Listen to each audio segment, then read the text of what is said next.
An b'a fɔ bɛɛ lajɛlen ma ko aw ni sɔgɔma. Bi ye araba ye avril kalo ale tile 3 ye bi ye. San 2024. Arajo minnu sɔgɔlen no an na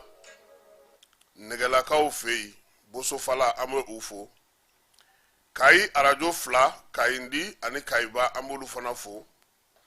Ka Santorokaw olu ka Santoro FM k'olu m'aw fo. Min ye Moptikaw ye an tɛ ɲina olu kɔ. Ka taa se Sikaso, Yanfoyila, Buguni ani Kɔlɔnjɛba an tɛ ɲina Kucalakaw fana kɔ.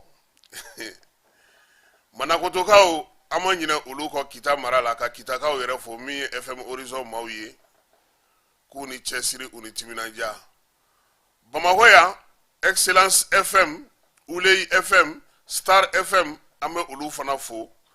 Star FM ale ta o ye 2 ye sabula ale bɛ Sikaso fana. Ale ni yɔrɔ caman na minnu bɛ n'u bɛ an lamɛn sɔgɔma o sɔgɔma ani wula o wula.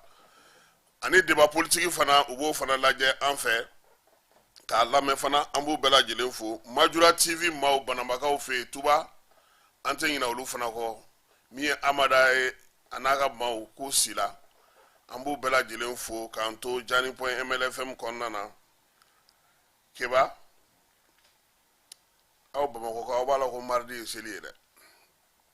Kaba bɛ k'a kelen kelen fɔ sabu k'a fɔ da camancɛ la. Kaba ka misiw fa mardi o tɛ lundi. A kɛra ɲinan kɔni frigo t'aw bolo dɛ. A tɛna kɔrɔ gɛrɛ misisogo dun kɔrɔ gɛrɛni o ma nɔgɔn n terikɛ. N tɛ san sɔngɔ dalen no misiw fana kan. Nin ko in ma nɔgɔn dɛ.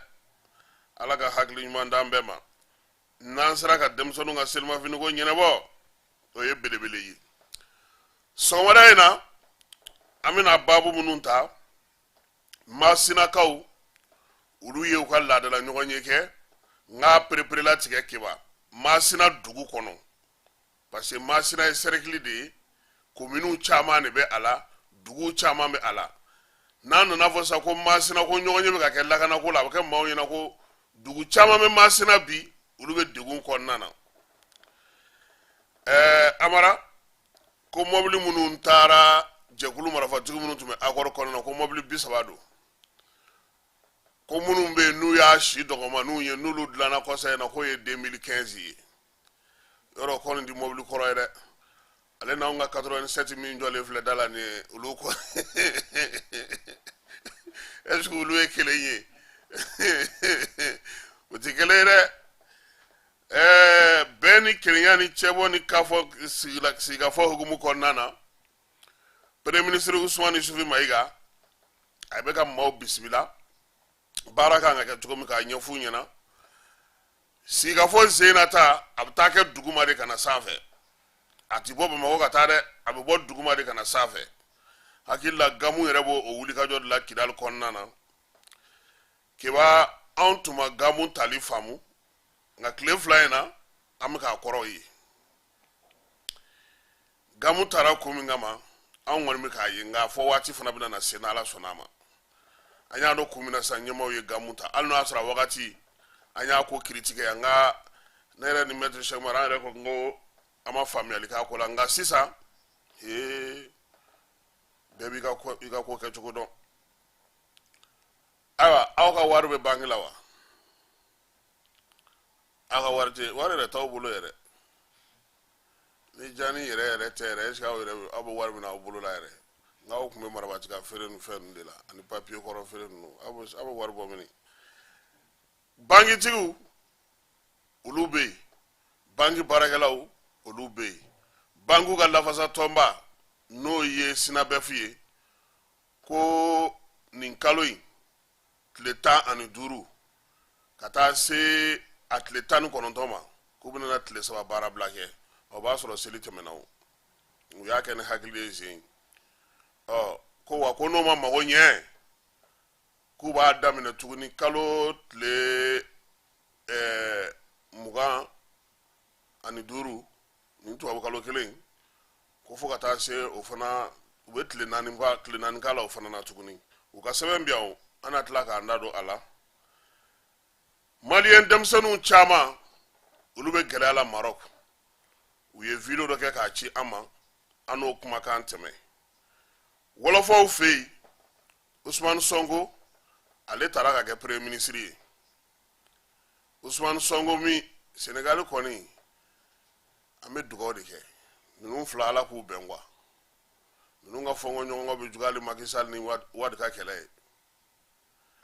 Ala k'a ɲɛ ka d'a ma an ka maliyɛn dɔ mɔgɔ caman b'a dɔn parce que a bɛ kuma caman b'a ka kumaw latɛmɛ an ka yan kumakan yan jani na n'o ye Ibrahim Sako ye ale ni Sonko ka so de gunnen don ɲɔgɔn na a ko k'olu tun bɛ boli de kɛba ka bɔ ni Sonko minɛli ko wagati kun sera mugu wa grenade wa o su kun t'olu negela ye ko nka ko kunu ni kuna sini olu tɛ ɲini ka n'u ka so sɔrɔ ka don a kɔnɔ diɲɛ don caman ye dɛ an n'a fana ka dantigɛli kɛ yan an na kow kun cɛ ni o ye sɔgɔmada in na an bɛ maliyɛnw an b'u ka bonyaw segu ma kɛba bonya fɔlɔw ye mun ye nin ye an bɛ ni kana taa san kelen na sawo kuran o tɛ yen min ye ji ye o tɛ fan caman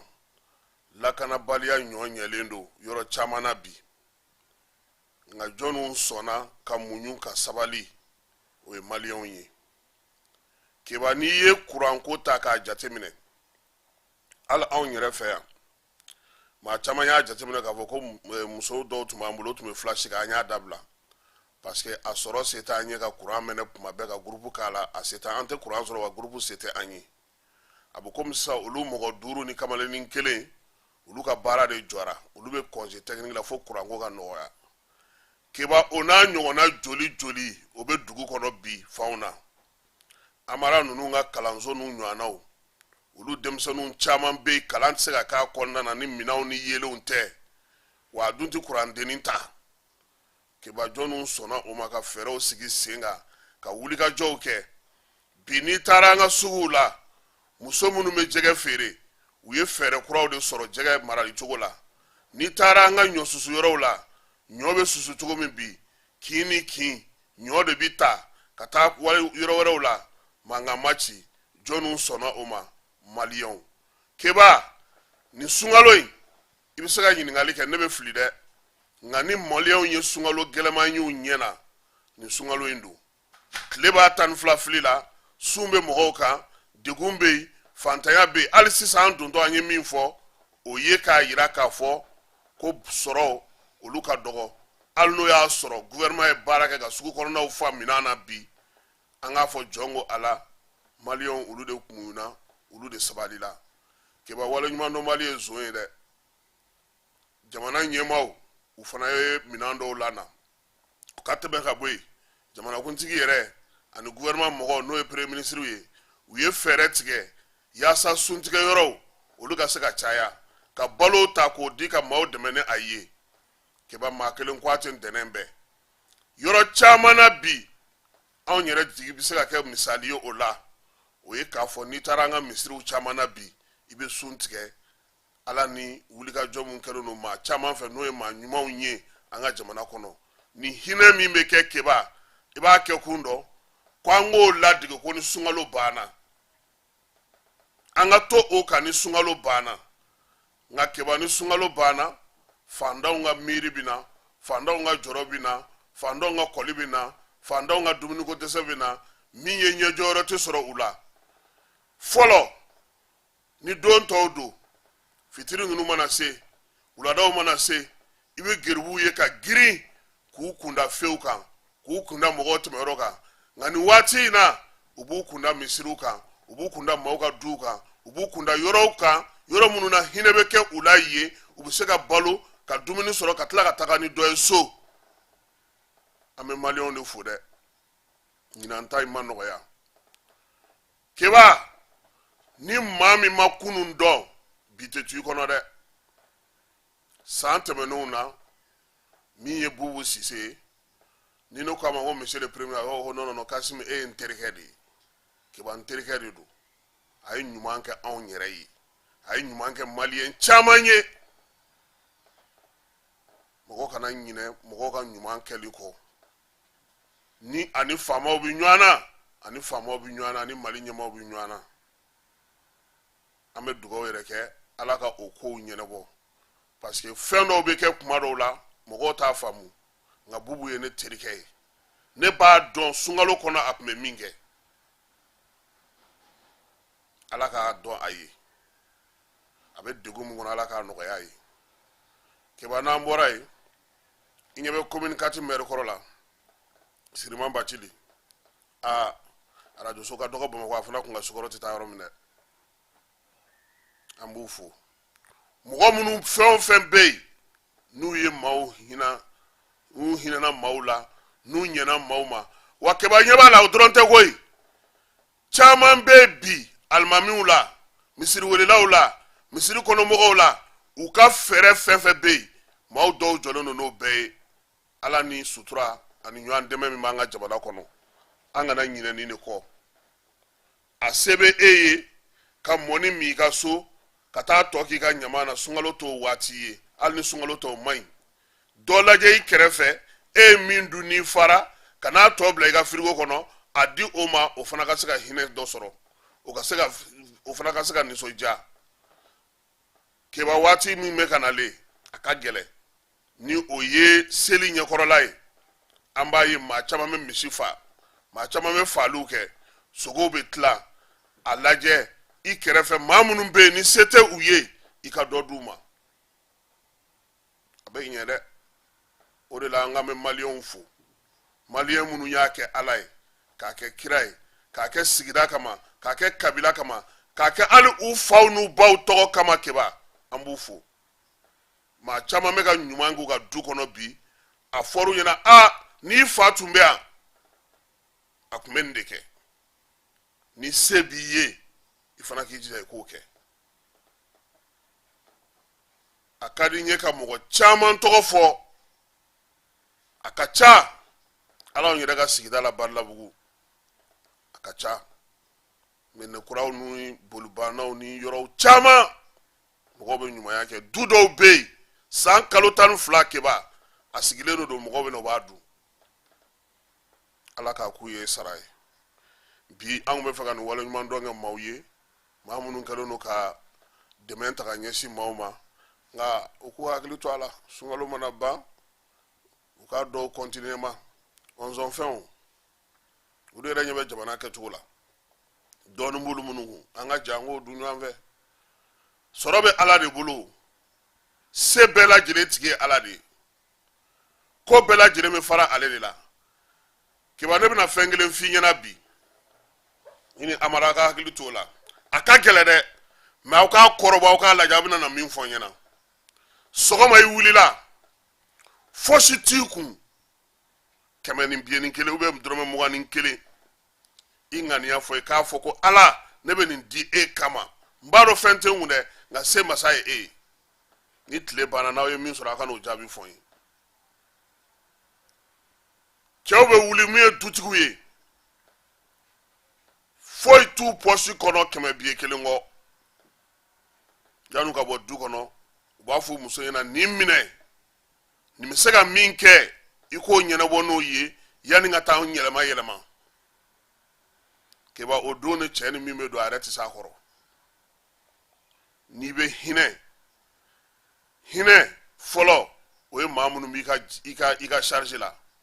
n'i bɛ waso n'i b'i yɛrɛ yira n'i b'i disi gosi a kɛ maaw ye minnu yɛrɛ bɛ i yɛrɛ ka mara kɔnɔna na ATT ka ndalen dɔ bɛ yen n b'a dɔn an ka bamanan dalen don ko n'i ye sagajigi kɛlen ka bilakoro fana ale kama tɛ dɛ jigiya dɔ de bɛ yen an bɛ dugawu kɛ se bɛ minnu ye halisa Ala ka dɔ fara olu ka se kan se tɛ minnu ye Ala ka se di olu ma ŋaniya ɲuman bɛ minnu na Ala k'a nɔgɔya u ye Ala k'an ka jamana in kolo suma Ala k'an ka jamana in basigi Ala k'an ka jamana in kɛ an sago ye k'a kɛ Ala yɛrɛ sago ye bɛɛ lajɛlen ka lafiya bɛ min kɔnɔna na sunkaloba in ale kama nin y'an ka sɔgɔmada in na foli ye ka ɲɛsin maliyɛnw ma minnu bɛ wuli ka jɔ la minnu bɛ cɛsiri la minnu bɛ baara la keba an tɛ ɲinɛ musow kɔ i ɲɔgɔn na duman dunna tɛ muso de y'a dilan dɛ sunkalo in na gabugu sisi fara funteni kan ani tɔɔrɔ kan vraiment an kan ka musow fo minnu y'u cɛsiri minnu y'a dɔn k'a fɔ k'olu ye gwadon musow ye furumusow an baw n'an kɔrɔmusow n'an dɔgɔmusow n'an balimamusow n'an denmusow n'an mɔdenmusow cɛbigo b'an fara amara ye maa min den ye n'an ye kelen ɲini ka di amara ma sisan n'o on s'en trouvé o tɛ k'an mɔden ye de e ko cogo di an bɛ bɛɛ fo ko kura cɛja selen k'an b'a fo dumanzanakaw fɛ yen petit baro k'an ka foli bɛ s'a fana ma min ye adi ɲagandu jo walaki ye k'an b'a fo baronin gambi ka foli ta ka ɲɛsin a ma ani mamala k'an bɛ ninnu bɛɛ lajɛlen fo jigiya kama sabu fo alijinɛ maa man farin da i jigi de ka farin ala ka sababu ɲuman k'an n'u bɛɛ lajɛlen k'an bɛ jaba fo n'o ye jaba siribe ye ale Isaac siribe balimamuso de ye nka bole yan a bɛ salilakaw ka sigi la k'ala ka lafiya ni nɔgɔya d'a ma monsieur le maire Sirima k'a bacili an b'a fana fo k'a waleɲuman dɔn le génie l'intellectuel n'o ye monsieur le ministre Thierno Umar As Jalo ye k'an b'a fo Mohamed Kulubali Mohamed Kulubali Mohamed ala ka sija d'i ma hali bi an tɛ ɲinɛ sori kɔ ala bɛ maa fa sori bɛ maaw dɛmɛ ala ka sori kɛnɛ to an kɔrɔ k'a kɛmɛ so bayiba mairie du district kɔnɔna na an tɛ ɲinɛ a kɔ sɛgɛnbali ɲinɛbali ale kini b'a di numan t'a ye wallahi an tɛ ɲinɛ directeur kɔ Madu Nama Keyita Jibril Nama min ye chemin de fer baara kɛ o balimakɛ don commune 4 la hakilila k'a fɔ bɛɛ lajɛlen bɛ jibi dɔn ala y'a ka kalifa minɛ a la an bɛ dugawu den k'a fana ye keba an bɛ bɛɛ fo ka bɛɛ lajɛlen waleɲuman dɔn miyangalakaw grand frère ale b'olu cɛma ye olu ka kow ma nɔgɔn dɛ a so ka maaw tɛ olu tɛ a so ka maaw ye ayiwa amara Kulubalilaka dɔ ka lettre bi yan ko k'a d'i ma ne ye lettre in kalan o kɔfɛ i mɔkɛ fana o fana ye prof a ko ale ka cɛ i tango ye a y'i fa bɛ kɛ wo ye ala k'a ɲɛ ka d'a ma halisa ala ka mɔkɛ tulo ala k'a sinsin sɛbɛn min bɛ yen n'u b'a fɔ ma ko accord d'Alger ni Mali y'a da k'a su don k'a kantigɛ k'a ko bɛɛ lajɛlen ban pewu o bannen kɔfɛ premier ministre Shogel ale ye sɛbɛn bɔ sɛbɛn min bɛ a waraka k'a bɔ yen pewu sariya sira kan yaasa jamana ale bɛ ka musaka minnu don olu dili ka dabila hakɛ min bɛ di maaw ma ni olu tun bɛ jɛkulu caman minnu sigilen don olu kɔnɔna na kunungo min ye Ismaël Wage ale ye sɛbɛn bɔ ko maa minnu bɛ yen n'olu tun bɛ bɛn sɛbɛn na waleyali jɛkulu kɔnɔna na ni Mali gouvernement ye wari don mobili la k'a ta k'a d'u ma yaasa u ka se ka baara kɛ amara mobili ninnu bɛ taa 30 la wa Wage ma da o ma koyi ni mobili bɛ e bolo a numéro ye nin ye a dilanna nin don in i tɔgɔ filɛ nin ye k'a b'a ɲini u fɛ yanni ni avril kalo in tile 15 cɛ u kana ni mobili ninnu ye fila bɛ dɔw bolo yɛrɛ awɛ fila bɛ dɔw bolo k'u kana n'u ye ko n'o tɛmɛna keba k'u bɛ mobili ninnu yɔrɔ ɲini dɛ ministre Wage ko ten gouvernement bɛ fɛɛrɛ bɛɛ tigɛ mobili ninnu bɛ yɔrɔ min na k'u labɔ k'u sɔrɔ k'u ɲini an b'a fɔ sa maa minnu bɛ Bamakɔ yan ni jɛkulu marafatigiw tun ka maaw y'u ye n'u tun bɛ bɛn sɛbɛnna wale la parce que bɛɛ ma taa o bɛɛ ma taa dɛ caman de bɛ yen u tun ko k'u ka taa u ɲɛna ko min tun bɛ kɛ Kidal minɛ o segira kana ber kɛlɛ chama ali Tombouctou kono mɔgɔ dɔw tun ka daw bɛ sɔgɔ ka minɛnw bɛ datugu blocus Tombouctou an tɛ sɔn a kɛra ta ay nana an ka mobili ay nanu ye ministre Wage côté keba kana kɛ assemblée nationale mobile minɛli ɲɔgɔnna yɛrɛ a zen ta kana taa ten dɛ k'a minɛ dɔ la ka taa di dɔ ma ka taa bila garage la faso mɔgɔ bɛ se ka s'a ma quoi donc n'an bɔra yen an ye Masinakaw laadala olu bɛ ɲɔgɔn ye kɛ ɲɔgɔn ye min n'o bɛ tali kɛ u ka degun min bɛ u kan cogo min ye gɛlɛyaba minnu bɛ bi Masina kɔnɔna na dugutigiw kabilatigiw musokuntigiw tɔnkuntigiw u bɛɛ lajɛlen de welela ka na ko yaasa bɛn bɛ se ka segin cogo min na ka na Masina kɔnɔna na Masina yɛrɛ balo bɛ se ka don a kɔnɔ cogo di ani da dumuni fɛnw sira minnu bɛ n'olu tiɲɛnen olu bɛ se ka dilan cogo di min ye réseau ye n'o ye baara kɛcogo ye réseaux sociaux kan olu bɛ se ka basigi cogo di dialogue intermalien min fana fɔra n'o kan ka sigi sen kan u sen bɛna na y'o la cogo di u ka duguladenw ni kabila maaw bɛna se ka kɛ cogo di jɛrɛ in kɛra avril kalo tile fɔlɔ a ko ɲɛmaya tun b'u ka préfet bolo min ye service technique fɛn fɛn bɛ Masina kɔnɔna na a bɛɛ lajɛlen tun bɛ yen waleya kuncɛ waati préfet y'a yirula k'a fɔ ko maa 100 mun nalen filɛ ni ɲɔgɔn ye in na nin ye k'u k'u hakili latigɛ ko baara min bɛ gouvernement bolo wulikajɔ min kan ka kɛ wolomasiri tabaw fɛ ko min ye fanga ye k'a tulo bɛ bɛɛ lajɛlen kulekan na maa bɛ ka fɛn fɛn fɔ bi Masina n'a dugu bɛɛ lajɛlen na k'u tulo bɛ u la ko min ye fɛɛrɛ kɛrɛnkɛrɛnnen o na ɲini yaasa min ye maaw u n'u bolominɛnw bɛ se ka lakana cogo min Masina ale kɔnɔna na u y'a yira k'a fɔ ko u y'o o kumaw fɔ lajɛlen fɔ n'an bɔra yen bankiw olu ka lafasa jɛkulu min bɛ yen u y'a yira k'a fɔ ko olu bɛna baarabila kɛ baarabila kun fɔlɔ n'o ye Sinabefu ye o bɛ taa tile 3 la ko n'o ma mɔnɛ bɔ u la k'u b'a kɛ heure 96 ye u y'a yira k'a fɔ ko n'i ye Mali sariya sunba lajɛ min ye transition sarti diɲɛ sirege 4 ka jo sariya sɛbɛnw minnu bɛ yen baarakɛlaw tɔgɔla sɛbɛnw jɛkulu ni maa minnu bɛ lafasaliw kɛ olu ka sɛbɛnw bɛɛ lajɛlen faralen ɲɔgɔn kan olu yɛrɛ wulikajɔ minnu kɛ olu PVw ka taa se cɛfɔ ni kanbɛ baara min bɛ kɛ baarakɛlaw ni ɲɔgɔn cɛ ani CNPM ni gouvernement ni ɲɔgɔn cɛ min kɛra san 2014 san 2014 san 2019 san 2021 ko ka kɛ ni u kun ye bɛnkan min sɔrɔ CNPM ni gouvernement ni ɲɔgɔn cɛ ko ni ye nin sɛbɛn ninnu bɛɛ lajɛlen ta ko k'a lajɛ ka taa fara OIT kan n'o ye Organisation internationale du travail ye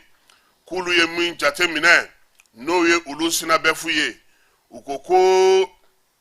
Sanke Petro Njai Corridor Total Energy Ola Energy Depo Shell Vivo Tabakoto BDMSA BRDM Ibi Pharma Pemi Mali ko nunu bɛɛ lajɛlen bɛ sariya sɔsɔ de la an ka jamana kɔnɔ yan min ye baarakɛlaw ka hakɛ ye k'a tɔbɔtɔlen tɛ nunu si fɛ min ye Sinabefu ye ko ale ye jateminɛ kɛ ka wulikajɔw kɛ yaasa min ye u bɛ se ka baara kɛ cogo min u ka baarakɛlaw ka hakɛ bɛ se ka dafa cogo min k'o tɛmɛnen kɔfɛ olu ye jɛɛrɛ kɛ Burudi Travail la marisi kalo tile 28 san 2024 ko o de la sa k'olu ka bureauba ko k'u teliya joona ko ka préavis de grève da u ko yaasa min ye baarakɛlaw ka lafasa jɛkulu olu ka baaraw bɛ kɛ hukumu min kɔnɔna na ani fɛɛrɛ ni dabali minnu sigilen don yaasa min ye baarakɛlaw ka hakɛw bɛ se ka sɔrɔ maa minnu gɛnna ka bɔ baara la ka kɛ ni sariya sɔsɔ ye minnu gɛnna ka bɔ baara la n'u kɛlen don dɛnkɛrɛfɛ ye n'o y'u teriw ye ani baarakɛɲɔgɔn minnu bɛ yen n'olu gɛnna ka bɔ BRBM kɔnɔna na kabini san 2022 Total Energy ni Ola Energy Petro Njai Corridor Star Oil Depo Sanke Depo Shell Tabakoto Pemi Mali ko nunu bɛɛ lajɛlen ka saraw ko olu tigɛlen don wa fana k'u b'a ɲini u fɛ u k'u ka saraw d'u ma min ye maa 148 ye minnu gɛnnen don ka bɔ baara la ka bɔ Ibi Pharma kɔnɔna na kabini décembre kalo tile fɔlɔ san 2023 ko olu fana ka hakɛw olu ka bila olu kɔnɔna na ko ani baara jɔ mun kɛra ani wulikajɔ mun kɛra BDM kɔnɔna na ka kɛ baarakɛlaw olu ka lafasa jɛkulu lafasayali ma ɲɔgɔn ye ka dɔ dɔn ka dɔ to ka se ka gɛlɛya don olu baarakɛlaw ni sinabɛfu ni ɲɔgɔn cɛ ko wa fana ko u kun ye fɛɛrɛ minnu sigi sen kan ko olu bɛɛ lajɛlen kɔni min ye BDM ɲɛmaaw ye u ma sɔn ka kala don o ɲina ka bɛn n'o ye sinabɛfu ka sɛbɛn kɔnɔna na k'u b'a lajɛ sa ko maa minnu bɛ bi ni bin kɛra olu ka sariya sira fɛ ko k'olu bila u ka hakɛw kɔnɔna na o maaw olu dɔw bɛ PMI Mali kɔnɔna na u y'olu bɛɛ lajɛlen dara tigɛ ka tɛmɛ ka bɔ yen u nana tuguni k'a fɔ ko min ye hakɛmisɛn dɔw bɛ yen sɛbɛn dɔw bɛ yen olu ma dafa BCS fana kɔnɔna na o gɛlɛyaw n'o degun bɛɛ lajɛlen bɛ yen ko o de la u ye nin bɛɛ lajɛlen de jateminɛ k'a jira k'a fɔ olu tun y'a miiri k'u ni gouvernement na se ka sigi ka fɔ kɛ ka kuma ka bɛn ko komi bɛn tɛ ka sɔrɔ ko olu yɛrɛ u na wuli sa ka u ta ɲɛɲini ni grève ye o de la sa ko syndicats minnu ye bankiw tɔgɔlataw ye wari mara yɔrɔ ni wari baara yɔrɔw taw énergie ni station taw ko olu bɛ baara bila kɛ k'a daminɛ tile 3 baara bila k'u b'o o kɛ n'o o bɔra u na tile 5 fana baara bila u n'o fana sigi sen ka jamana in kɔnɔna na u y'a jira k'a fɔ ko min ye grève ye u ye min sɛbɛn da nin ye ka taa n'a ye ministre de l'emploi fɛ yen ko o grève bɛ tali kɛ don jumɛn na k'a daminɛ araba ni o bɛ bɛn avril kalo tile 17 ma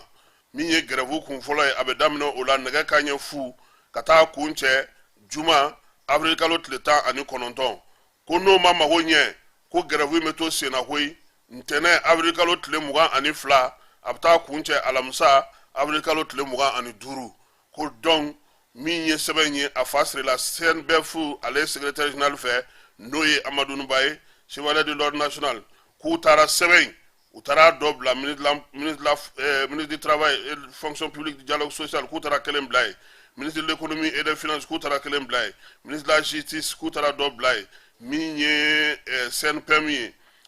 ABF n'o ye bankitigiw yɛrɛ ka tɔn ye APSEF u taara n'a ye yen fana direction générale des sociétés pétroliers ani INTM sɛbɛn k'u y'a bila nin yɔrɔ ninnu bɛɛ lajɛlen na ayiwa bankiw ni grève kɔni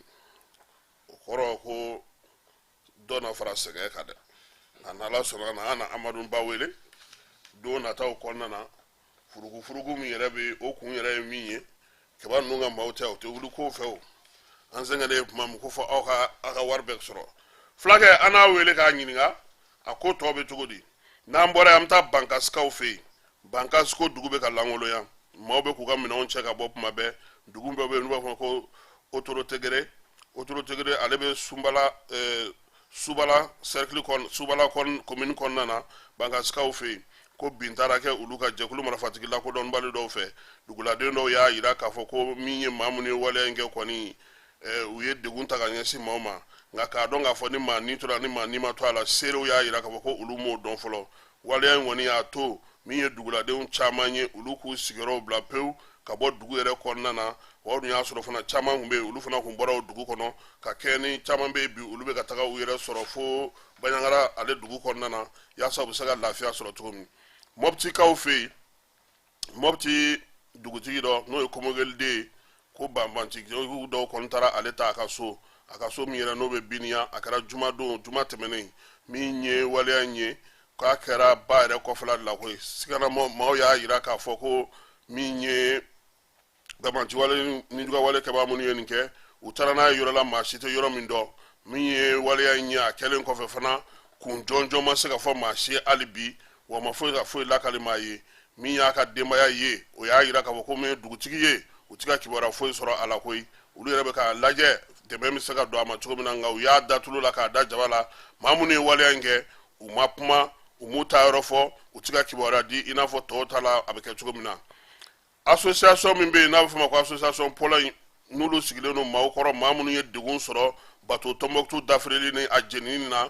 olu ye wulikajɔ kɛ alamisa tɛmɛnen Tɔnbɔkutukaw ka gouverneur la u kɔni ye donbolo kɛ maaw ye maa minnu bɛ yen bi n'olu ye kɔlɔlɔ sɔrɔ Tɔnbɔkutu bateau binni na Sala Mayiga ni ale yɛrɛ bɛ CNT kɔnɔna na association vivre ensemble n'o ɲɛmaa y'a ye ale fana ye donbolo kɛ maa ninnu ye yaasa cogoya min na u bɛ se ka sunkalo ale tɛmɛ lafiya kɔnɔna na Burɛmukaw fɛ yen sukarodi dɔ kɛra yen o sukarodi in kɔni kɛra avril kalo tile fɔlɔ u ka misiriba la min ye waleya in ye a bɛ tali kɛ jɛkulu la sa fɔ ma ko génération de défi de Burɛmu k'a bɛ sigi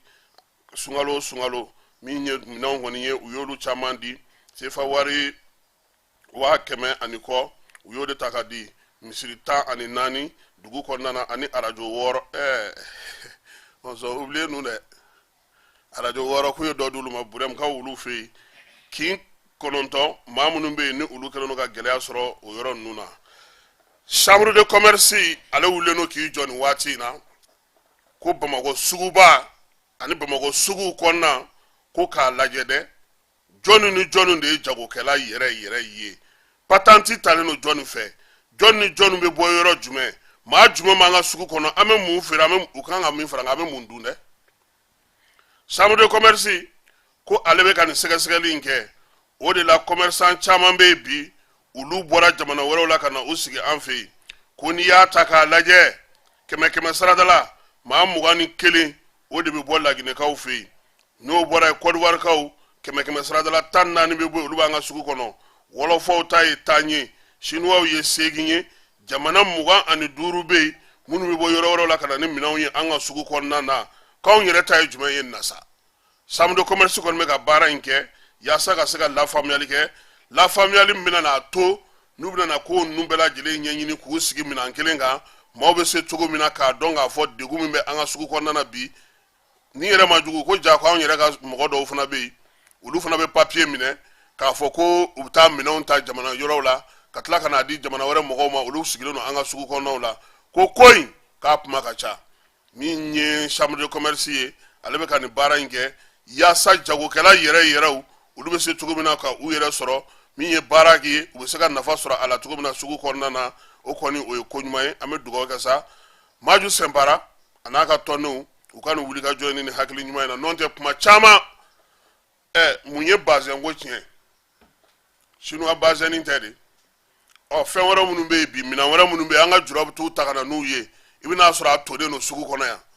ni chambre de commerce ma wuli ka nin baara ɲɔgɔnna kɛ a ti ɲɛ Maju an b'a fo a n'a ka tɔndenw bɛɛ lajɛlen u ka wuli ka jɔ n'u ka cɛsiri ni timinandiya la k'u ka dɔ fara nin kan yaasa an yɛrɛ ka denmisɛn minnu bɛ sugu kɔnɔ u bɛ se ka minɛnw sɔrɔ cogo min Amara an ko n ka denmisɛnnin dɔw kɔni bloquelen don Maroc u tun bɛ fɛ ka u kunda Espagne kan Espagne tɛ ka sɔrɔ u bɛ Maroc u bloquelen don yen ko dɔw yɛrɛ sara kɔgɔji la nka u ye video dɔ ci anw ma kumakan min b'o la an k'o lamɛn welewelemada don ka ɲɛsin jamana ɲɛmaaw ma u bɛ se k'u dɛmɛ cogo min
ni mali autorité mal alaji ukana kambo ni de ngona ambe be saya donc an ga lañini o de salamu alaykum ne bora kuma aywa ni demsenu ye munu ñu kuna Espagne ka Espagne te ga soro ube Maroc mbalma ke Maroc ba America be suni law digital ko nga dumuni du mama o suntiga de ame dugo ka saminye ministre mi me malien munu mesigi ko kanga ale ka alaje o malien kele munu mesigi munu me ko kan ulu ga ko hukumu kono na munu me franci ulu fana ko ni wati na minye jekulu munu be no 16 ni au conseil des maliens kulu to ulu la ko don tuguni u fana ye jekulu misigi sa o diaspora concertation sigiku a wuliku anaka baraw nana ke minye me kalo tle nani u kanga o ke ka nyefo bela jirenyina alsa kokan kiwariyo la kunungo mali togola minye colonel Malik Jawye ale tume wolofo fe kataga u ka jamana kuntigi kura no Basuru Jomar Jakar Faye ale ka sigili o kana ka jamana kuntigi ale togola akele ngunte minye ministre mi me no wanga jamana ne jamana rete sira na wako kuna Ablaye Job o tuma kana ka ministre Musa Atayer Malian munu me koka lu ma lu fana tuma kana ka baraw bela jilen bane yanu ka bo Dakar ku kunda Bamako ka uni Malian munu be unulu kumana nala sonama anana famel ko la sonin sisa ama ira la fana ka fo ale wolofo kelon fe baraw bane kunu noye jamana kuntigi kura sigile ka kilo dama ka bara bela jilen ke aya ira suro ka fo ko minye fanga nyama kura e o ye Ousmane Songo bela jilen ma donga fo koni alere de dagawli teri o ye jamana kuntigi kura no Basiru fana amadawma aya toro ka fo minye pale uga jamana kuntigi fama sikiro la maado be otuko ko Umar Sambaba alere kunye ministre secrétaire général de la présidence ayo to anwana professeur Marie Tew Nyan o fana tumbe o directeur de cabinet ayulu flabela jelonto unono olu bela jelenga papier anu Ousmane Songo ga papier o bora kunu o ba yira ka fo mamunu be nule baraka ni Macky Sall ma fly directeur de cabinet aleni ministre secrétaire général de la présidence ayulu toy ke baybo ko kunda yani ka ko nyedo munu ma nyedo iwulu twala lu ka nye fi nyana de parce que lu de se ka blasra san be ken inteke itena ka begeon ni yoke itita roshi doga do ya saka ko nga boy ku bina directige na ma marato anona ka auto anona na ne wuli kana absegi siga me on sont perdu o de la fo ni nana ika ko nyama jo iku laje iku jate mine fule ka tano di yerema alna mo bi bulu alna be senuye u kon me seminae yoro yubo donga temaka uni doya baraka kaba et puis wolo fo fe no be tiere la ulukai sadi joro do be ulunu politique ko te nyoko israla oye jamana ere tabule karsaka barado dot me protocole la ufi toroba de ru ay président chama ne ka barake Abdou Diouf Ablaye Wade awlu bera ma fatura Macky Sall ka tanila sadi ka kuluba ale de a mémoire ere bon e ke ba mana sigi seba ko Kasim nga patron ntonga wele ngara fa ka soro Kasim du fo nyado la bo amara ni amara kari peut-être que alibana na ngara bo kelebe wula ina on fa na ni ngon jona parce que on be na tama ngo bo ti ere kan la ke ba kera ni do la ba fly ere ba ka soro mene bole al don la pine mana so ka na fonye donc ibo bere jatsebina la c'est pourquoi kain ni tara yoro kalanga mo krefe ka tante al na mo bi bulu ika olu munu sura nulu ka jaga ko doke mo bete mo juguye faso baralaw munu me faso kanu olu be yoro la c'est pourquoi yu feno be jamanaw kanga laje ko olu bo politique ko ere la quoi ab comme bi peut-être que Donata la mena al au développer ko sebe en faire ni ye mo mi nommé ko directeur régional de l'agriculture éducation bien fait ayo ya fa kinya de soro o te wuli tuguni ibe san debeke obe or follow imana san sabakero la be boy bitayoro wore mais amna na andado ola yano che Ibrahima Sako ale ka so gune no songo ka gusola wale mun kera Dakar konnana ni tle laba nununa ani la série do ba fe fana ka nyesi Mali jamana nyema ma ani Mali politique mo ma anga je anga Sako la me ka bo Dakar ka olufe. Assalamu alaikum Kasim somo kun bashi kon tawla alhamdulillah an fana an be amanga Senegal sigila ya Kasim alakalla tigo bolla Senegal bi Kasim anye fendo anye na bi akaka ngamiri kanta shika don ka fo fuite alaka masaya bu fuite alaka masaya bo diana wani ala jie ko latre obeke Kasim Senegali président sigi bi na anya miri salo ni nyotuma duwin karale no chuamina sonko kola yorone de la ka fi ngone ni sonko ka so e kare fladi Kasim salo ni nyotuma wakati do sera ne nga dubla ka yele mafo bursi kono Senegal fo fatik makisali reka dugula parce que ne jatkila ko kwa dugu yende ne tara bursi kono tellement que muguci kan ni gazi kan njara an ga yɔrɔ la mais Kasim fɛn dɔ bɛ ko in kɔnɔ o bɛ mɔgɔ waju kosɛbɛ Basiru Diomaye Faye min filɛ nin ye Kasim i b'a kalama cɛ kɛra président ye date min na 2023 de cɛ taara kaso la san kelen dafara don min na jaabi bɔra k'a fɔ k'a kɛra Senegal président ye o tɛ foyi yira ni Ala ka masaya tɛ donc o tɛ foyi yira k'a fɔ ko dakan hadamaden tɛ taa k'i dakan da quoi donc n bɛ fɛ ka n da maga nin yɔrɔnin na pour que Mali politique mɔgɔw k'a faamuya k'a fɔ ko fɛn bɛɛ ye dakan de ye quoi nin kan ka mɔgɔw sɔn hakili la Senegali mɔgɔ joli sara Senegali ya a bɛɛ ma kɛ fu ya mɔgɔ joli tɔɲɔna a bɛɛ ma kɛ fu ya donc ka wuli ka mangan ci jamana kɔnɔ ka balaw wuli jamana kɔnɔna na ko fanga nɔfɛ n'i y'a kɛ a dɔ la yɛrɛ e min bɛ sɛgɛn a nɔfɛ yɛrɛ e tɛ kɛ faama yɛrɛ a dɔ bɛ kɛ k'e yɛrɛ tɔ yɛrɛ ala bɛ se k'e yɛrɛ taa lahara yɛrɛ ka sɔrɔ fanga sigi ma se yɛrɛ donc fɛn bɛɛ ye ala ka latigɛ de ye ne b'a ɲini Mali politiki mɔgɔw fɛ u k'a bila u kunna k'a fɔ ko fɛn bɛɛ ye ala ka latigɛ de ye quoi wa n bɛ min f'i ye ka da o kan fana Kasim non Sénégalais tɛ Sénégal di maa si ma wallahi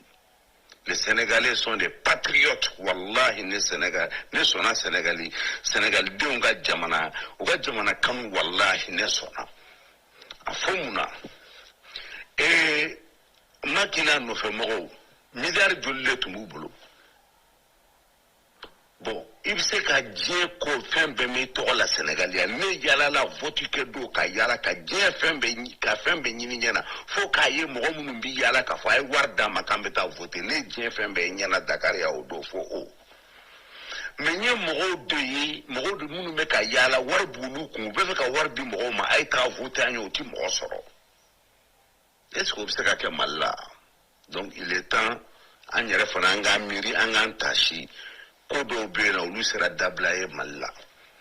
bon n bɛ min d'a kan fana filanan ye min ye sabanan ye min ye Kasim anw bɛ yan bi an hakili sigilen tɛ dɛ an tun hakili sigila mais an bɛ rumeur minnu mɛn i y'a faamuya b'a la an hakili sigilen tɛ donc o tuma na an b'a ɲini an ka faamaw fɛ i y'a faamuya b'a la u ka bɔ u ka kuma mɔgɔw fɛ u ka hakili sigi di anw ma i y'a faamuya b'a la en tout cas fanga min kɔni b'an kunna an tɛ fɛ maga ka k'a yɔrɔ si la u ka taa n'u ka baara ye an kɔni ka ala deli o de parce que kunnawolo min sera anw ma nin waati in na kɔfɛla la ala dɔrɔn de b'a dɔn depuis ala n'an ma kunnawolo ɲɔgɔnna sɔrɔ mais maliko bɛ ka taa bolo min kan bɛn anw nisɔndiyalen don on est fier anw kun kɔrɔtalen don wa mɔgɔw dara n'an ka danaya kurakurayara i y'a faamuya b'a la Sunjata si ni Damɔzɔn si ni Bitɔn si min tun bɛ fɔ tigɛ tun kɛra o la mais o kurakurayara kura ye donc o ko in bɛ se ka continuer cogo jumɛn na f'a ka taa sɔrɔ bɛn ani kɛlɛya bɛ an ka jamana kɔnɔna na donc an b'a ɲini an ka faamaw fɛ u ka don dan kelen fɛ ka bɔ da kelen fɛ an b'a fɔ ko bɛ yen dɛ nka an bɛ ŋunuŋunu kuma minnu mɛn a t'an hakili sigi n'u ma bɛn Kasim on va reprendre tout à zéro oh ça c'est fini o ye Maliko de bannen pewu donc an b'a ɲini politique mɔgɔw fɛ olu ka sabali wa an ka faamaw fana u k'u tɛgɛ di ɲɔgɔn ma n bɛna kuma laban min fana f'i ye Kasim o ye ka mɔgɔw hakili jigi ka an ka faamaw hakili jigi ka fɔ marchandise min bɛ tɛmɛ Senegal yan ka taa Mali la i b'a jate minɛ ni minɛn bɛ bɔ kɔkan ka taa presque i b'a jate minɛ 100 kɛ sara la peut-être n bɛ se ka fɔ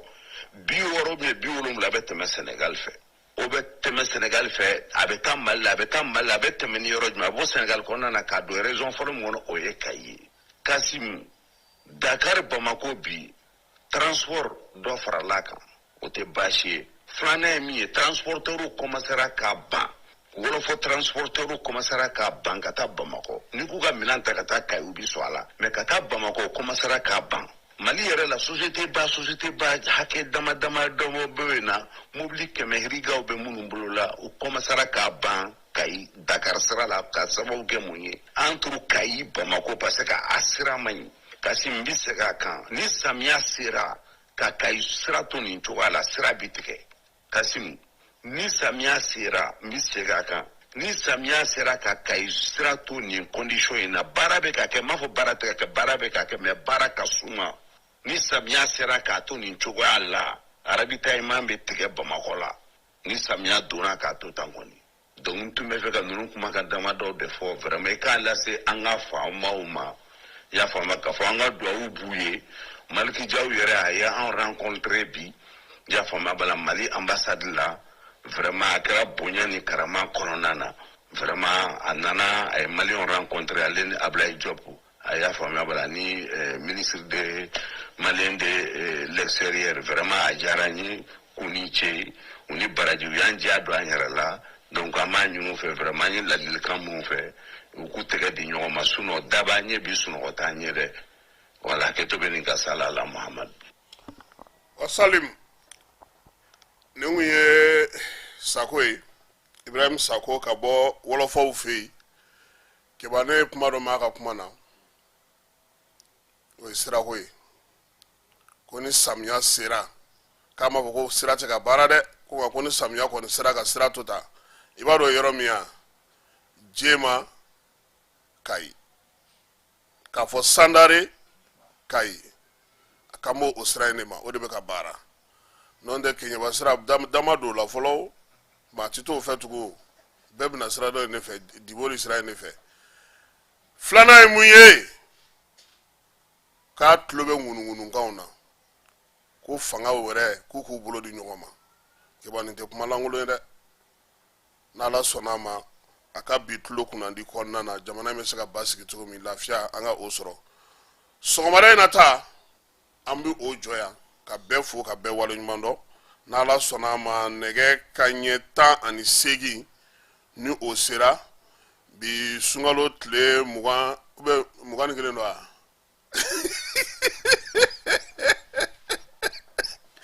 aha 20 ni joli 23 ha maninka kɛ i dusura 24 Ala k'a timɛ ko ɲuman jira an bɛɛ lajɛlen na Ala ka suntigɛw nɔgɔya seli musakaw Ala k'a nɔgɔya ni silamɛ bɛɛ lajɛlen a k'an bɛn ni Ala n'a kira sɔnna a ma nɛgɛ kanɲɛ 18 waati la